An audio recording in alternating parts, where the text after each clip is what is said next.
Kalau Anda investor, pasti pernah kan ngerasain ini. Panik waktu pasar tiba-tiba anjlok. Tapi gimana kalau momen terburuk di pasar itu justru adalah peluang terbaik Anda? Hari ini kita akan bedah gimana caranya mengubah rasa takut jadi strategi jitu pas terjadi market crash. Nah, ini nih, jebakan klasik yang sering banget dialami investor. Biasanya karena didorong emosi, bukan logika. Ikut-ikutan beli pas lagi euforia di puncak, panik jual pas pasar lagi berdarah-darah. Oke, terus gimana dong caranya biar kita nggak ikut kejebak? Yuk kita coba selami pola pikir para profesional, kita lihat langsung dari studi kasus nyata di tengah gejolak pasar. Oke, bagian pertama, jebakan beli mahal jual murah.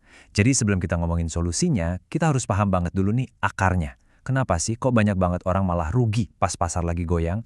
Ya kan? Secara naluriah kita itu pasti lari dari bahaya. Nah, reaksi spontan inilah yang ngejebak kita di siklus beli di pucuk, jual di lembah. Ujung-ujungnya kita malah ngunci kerugian dan ketinggalan kreator pas pasar mulai pulih. Bagian kedua, melihat crash sebagai peluang. Nah, ini dia bagian yang paling seru. Disinilah letak perbedaannya. Pola pikir yang beda, yang tentunya didukung sama data, itu bisa benar-benar mengubah permainan. Intinya begini, kepanikan pasar yang gede-gedean, seringnya itu cuma sementara. Kuncinya adalah, kita harus bisa bedain mana badai yang bakal lewat dan mana kapal yang beneran udah bocor dan mau tenggelam. Secara udah ngebuktiin kok, pola-pola kepanikan kayak gini sering berulang. Dan data ini nunjukin buktinya dengan jelas banget. Coba lihat, sumber kami menyoroti portofolio seorang ahli. Waktu IHSG anjlok sampai minus 11,7%, portofolionya cuma turun sedikit, 2,6% aja. Artinya apa? Modal mereka jauh lebih aman. Jadi, poin utamanya di sini, pas pasar lagi panik-paniknya, investor ini justru nambah muatan sahamnya. Dari 75% naik jadi 95%. Dia pakai amunisi uang tunai yang udah disiapin buat nyerok aset-aset bagus yang lagi diskon besar. Bagian ketiga, pertarungan bank raksasa.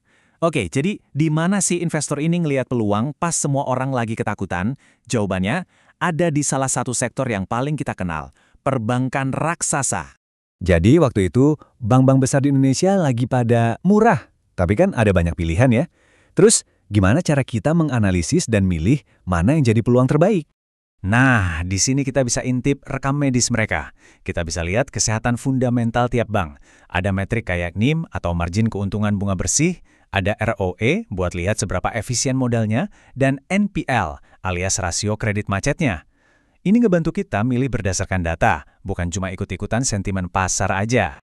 Bagian keempat, mengapa BRI sebuah kisah pemulihan? Nah, dari semua data itu, ada satu bank yang menonjol banget menurut ahli di sumber kami. Bukan karena kinerjanya lagi paling bagus, tapi justru karena ada potensi pemulihan. Yuk kita dalami kasusnya, Bank BRI. Jadi saham turnaround itu apa sih? Gampangnya gini deh, anggap aja investor itu kayak dokter. Tujuannya bukan buat nemuin pasien yang sehat walafiat, tapi buat nemuin pasien yang lagi sakit, tapi kita yakin banget dia bisa sembuh. Ini dia pertanyaan kuncinya. Kalau BRI memang perusahaan bagus, kok labanya bisa sampai turun 5,5% di tahun 2025? Pasar kan lihatnya ini jelek, makanya sahamnya dihukum. Tapi, apa sih penyebab sebenarnya? Jawabannya ada di satu angka ini. Plus 24% kenaikan cadangan kerugian. Jadi penyakitnya itu bukan karena bisnisnya lesu, tapi justru karena bank ini lagi nabung lebih banyak buat jaga-jaga kalau ada kerugian di masa depan. Ini langkah yang sangat proaktif. Dan inilah bukti-bukti pemulihannya. Metrik-metrik di balik layar ini nunjukin kalau kualitas asetnya justru lagi membaik. Total kredit berisiko atau LAR-nya turun, proses hapus buku kredit macetnya juga melambat. Ini sinyal kuat kalau pencadangan besar tadi itu cuma aksi sekali waktu, bukan penyakit kronis. Inilah yang bikin BRI beda dari yang lain. Bisnisnya itu dibangun di atas tulang punggung ekonomi Indonesia, usaha mikro, kecil, dan menengah. Tentu, fokus ke sektor mikro ini ada risikonya. Kemungkinan gagal bayarnya lebih tinggi, tapi imbalannya juga jauh lebih tinggi. Coba lihat, NIM-nya bisa sampai sekitar 7,8%, sementara bank lain cuma di kisaran 4-5%. Nah, inilah pertukaran yang dilewatkan pasar waktu lagi panik. Bagian kelima, pelajaran untuk setiap investor. Oke, setelah kita bedah kasus BRI, sekarang kita tarik mundur sedikit. Apa sih pelajaran penting yang bisa kita bawa pulang dari cara berpikir baru ini? Pada dasarnya, ini semua soal mengubah mindset. Dari penonton yang panik, jadi seorang detektif yang jeli.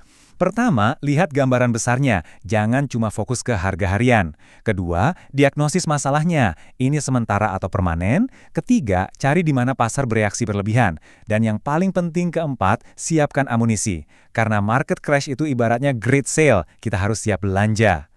Jadi, lain kali pasar lagi merah membara, pertanyaan yang tepat itu bukan, waduh harus jual sekarang nggak ya? Tapi, apa ya yang orang lain nggak lihat di sini? Itulah pertanyaan yang akan membuat semua perbedaan. Terima kasih sudah menyimak.